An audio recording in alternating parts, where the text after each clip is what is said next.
Good morning students. आपका जो subject MCS है ना, इसमें हम बात कर रहे थे डिजिटल स्विचिंग एक्सचेंज की, जिसमें हम पढ़ा रहे थे आपको C.256 RAX है ना। इसमें मैंने आपको ब्लॉक डायग्राम बताया था। लास्ट क्लास में हमने सिंपल बस इतना बात किया था कि जो भी हमारे पास चैनल्स होते हैं है ना, उसके पास हमारे पास क्या होते हैं, दो हम उसको फ्रेम में डिवाइड कर देते हैं यहाँ पे चैनल्स को, है ना। फिर जो चैनल्स पे अलग अलग तरीके से कार्ड्स लगे होते हैं, जो ये कार्ड जो होता है कि जो भी हमारे सिग्नल्स होते हैं उनको एक्सेस करता है ना। इसके अलावा आप इसमें देख रहे होंगे -42 वोल्ट डीसी पावर सप्लाई है ना, सिंगल फेज इतना 220 हर्ट्ज और 50 हर्ट्ज कितने की सप्लाई देते हैं, जो इसे डीसी में इतने के कन्वर्ट कर देता है। ठीक है, ये आपका मेंटेनेंस पैनल है, इन सब के बारे में भी पढ़ेंगे हम। और प्रिंटर क्या है, लास्ट जहाँ से आप डेटा का क्या लेते हैं, आउटपुट लेते हैं। जैसे आपने कोई भी डेटा या फाइल भेजी हुई है तो वो क्या करेगा, सिंपली उसको प्रिंट करके आउटपुट देता है। तो अब यहाँ पे जो हम कार्ड की बात कर रहे थे है ना, वहाँ पे जब मैंने बताया था आपके को कि जो स्लेव फ्रेम होते हैं, जो मास्टर फ्रेम होते हैं, इसमें क्या होते हैं, 4 कार्ड्स होते हैं। तो अब हम बात करेंगे कि जो वो कार्ड्स होते हैं उनका यूज क्या होता है। अब देखिए, ये है RSC, rack switch container card. ठीक है, इसे RSC कार्ड बोलते हैं। RSC में क्या होती है, इसके द्वारा सूचनाएं कंट्रोल की जाती हैं। ठीक है, जैसे मान लीजिए वहाँ पे भी बताया था मैंने आपको, कैसे कई सारे सिग्नल्स हैं, हम एक साथ भेज रहे हैं, ट्रांसमिट कर रहे हैं सिग्नल को। अब उसमें क्या है, डिफरेंट टाइप के डेटा हैं जो कि अलग अलग जगह पे जाने हैं। तो ये क्या करता है कि सभी इंफॉर्मेशंस को कंट्रोल करता है। मतलब पहले जैसे अगर मान लीजिए यहाँ है ना, यहाँ से डेटा भेजा गया, यहाँ पे क्या है, आपका स्टेशन है, और उसके बाद ये स्टेशन डिसाइड करेगा कि हमें किस नेटवर्क पे डेटा को एक्सेस करना है।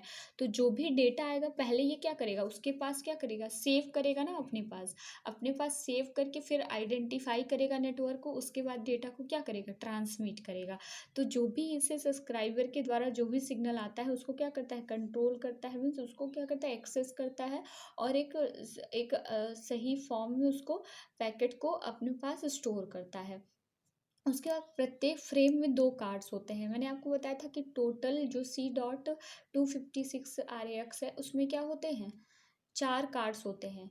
तो यहाँ पे 4 कार्ड्स में हमारे पास 2 फ्रेम है, एक मास्टर फ्रेम है, एक क्या है, स्लेव फ्रेम है, जिसमें दो कार्ड जो है वो मास्टर फ्रेम में लगा हुआ है, और जो 2 कार्ड है वो किस में है, स्लेव फ्रेम में है। तो इसके वर्क क्या होता है, सबसे पहले तो ये इन्फॉर्मेशन को कंट्रोल करता है। उसके बाद सेकेंड है कि जैसे आपको बताया था कि पावर सप्लाई जो होता है वो फ्रेम से कनेक्ट होता है। तो अगर जो पावर सप्लाई में अगर कोई भी प्रॉब्लम आती है तो जो कार्ड होता है ये हमें एक्सेस करता है, मतलब ये इंफॉर्मेशन करता है अगर सिस्टम में किसी भी तरीके का ड्रॉबैक आता है तो। फिर थर्ड है सिग्नल प्रोसेसिंग कंट्रोल से स्टैंडर्ड कंट्रोल व डाटा बस के मध्य इंटरफेस करता है। देखिए, सिग्नल कंट्रोल का मतलब जैसे आपने कोई भी डेटा भेजा है ना, डेटा भेजा और यहाँ पे क्या आएगा, स्टेशन पे डेटा को आएगा। तो मैंने बताया कि ये क्या करेगा, उसको मतलब जो कार्ड जो होता है, जो फ्रेम लगे हैं और जहाँ जो आपका इंफॉर्मेशन चैनल से आ रहा है, दोनों के बीच क्या कर रहा है, डेटा को इंटरफेस कर रहा है। मतलब दोनों डेटा को है ना, जो भी डेटा मिल रहा है उनको आपस में क्या कर रहा है, कनेक्ट कर रहा है, आपस में जोड़ रहा है ना, जिससे सही तरीके से जो सिग्नल है वो क्या हो जाए, रिसीव कर पा जाए। तो जो भी हमारे पास सिग्नल होता है उसको प्रोसेस कंट्रोलिंग में क्या करता है, जो भी चैनल से सिग्नल आ रहा है, जो भी फ्रेम में सिग्नल आएगा है ना, उसके बीच डेटा के मध्य क्या करता है, कनेक्टिविटी करता है। उसके बाद है आपका SP, सिग्नल प्रोसेसिंग।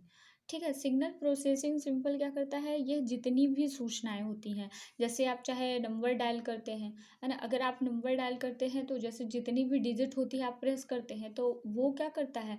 अब जैसे आप यहाँ पे हैं, आप एक एक नंबर को क्या करते हैं, प्रेस करते जाते हैं, तो वो सारे नंबर्स क्या हो रहे हैं, यहाँ पे कलेक्ट हो रहे हैं।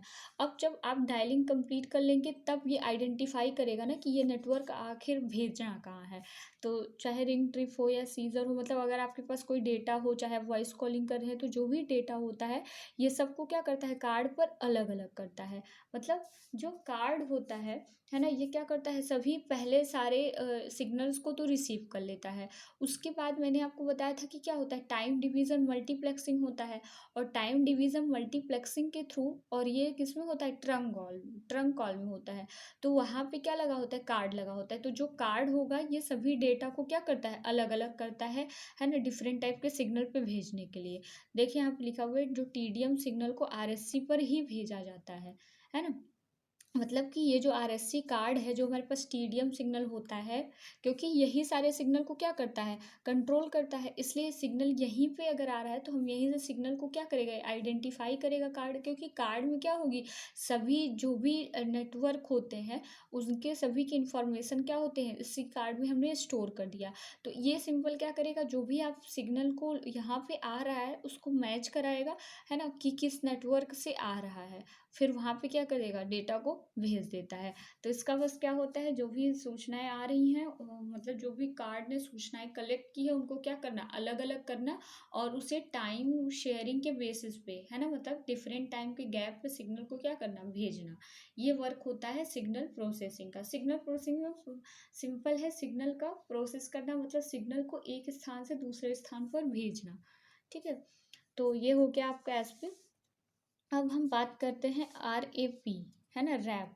मतलब ये है रैक्स एडमिनिस्ट्रेटिव प्रोसेस। क्या है, रैक्स एडमिनिस्ट्रेटिव प्रोसेस। ये क्या करता है, अब देखिए, आपने सिग्नल को क्या कर दिया, भेज दिया, सिग्नल नेटवर्क पे आ गया, है ना। उसके बाद आपने क्या किया, सिग्नल को अलग अलग कर दिया। अब ये क्या करेगा, कॉल, अब हमें क्या करना है, कॉल को प्रोसेस करना है, मतलब कॉल को क्या करना है, उस नेटवर्क पे डाइवर्ट करना है, मतलब भेजना है। तो ये काम होता है एडमिनिस्ट्रेटिव। उस दिन भी लास्ट क्लास में भी मैंने आपको एडमिनिस्ट्रेटिव बताया था ना, कि एडमिनिस्ट्रेशन ही क्या करता है, डिसाइड करता है कि हमें, जैसे मान लीजिए हमको बहुत सारा पैसा है गवर्नमेंट के पास, तो एडमिनिस्ट्रेशन क्या करता है कि हमें इतना इस एरिया में लगाना है, इतना इस एरिया में लगाना है। तो वैसे इसका भी वर्क होता है कि जो भी इसके पास डेटा आएगा, है ना, उसको हैंडल करना, मतलब उस डेटा को किस नेटवर्क पे पहुंचाना है। जैसे कि पोस्टमैन लाइक, तो पोस्टमैन क्या करता है, आप जाके पोस्ट ऑफिस में अपना लेटर देते हैं, वो आपके एड्रेस को आइडेंटिफाई करके सही एड्रेस पे क्या करता है, पहुंचाता है। तो इसी तरीके से इसका भी वर्क होता है। ये क्या करेगा, जो भी नेटवर्क जैसे आपने जो भी नंबर डायल किया है उससे रिलेटेड जगह पे डेटा को क्या करेगा, भेजेगा। उसके बाद यहाँ पे है ACDC, फिर power and ringing. Power and ringing क्या करता है, सिंपली ये ACDC कन्वर्टेड होता है, जो कि मतलब कि रिंगिंग सिग्नल्स उपलब्ध कराता है सर्किट को ऑपरेट करने के लिए। आपको पता है कि सर्किट को ऑपरेट करने के लिए पावर सप्लाई की आवश्यकता होती है। तो ये सिंपल क्या करता है, बस उस जो भी डेटा होता है उसको क्या करता है, वापस से भेजता है। ठीक है, तो ये क्या करता है, उसको सप्लाई देता है। तो ये रहा आपको ब्लॉक डायग्राम, है ना। इस ब्लॉक डायग्राम में आपने क्या कर पढ़ा कि जो सब्सक्राइबर होता है, उसके बाद यहाँ से चैनल्स आते हैं, फिर यहाँ पे 2 फ्रेम में डिवाइड होता है। इनमें क्या होते हैं, 2 कार्ड लगे होते हैं, है ना। मान लीजिए एक कार्ड इसमें लगा हुआ है, 2 कार्ड, और 2 कार्ड इसमें लगे हुए हैं, जो सभी कॉल को क्या करेगा, रिसीव करेगा और कंट्रोल करेगा। फिर उसके बाद आपका क्या होता है, मेंटेनेंस पैनल, मतलब यही एडमिनिस्ट्रेटिव है, जो आपके नेटवर्क को क्या करेगा, डिसाइड करेगा कि कहाँ भेजना है। और ये इसी के साथ कनेक्ट हुआ, यही है रिंगिंग और पावर सप्लाई, जो इस डेटा को क्या करता है, सप्लाई देता है, और यहाँ से आपको डेटा का जो भी आउटपुट होगा वो हमें मिल जाएगा। Okay, thank you. तो ये टॉपिक आपको ख़त्म हुआ। नेक्स्ट क्लास में हम अगले टॉपिक की बात करेंगे।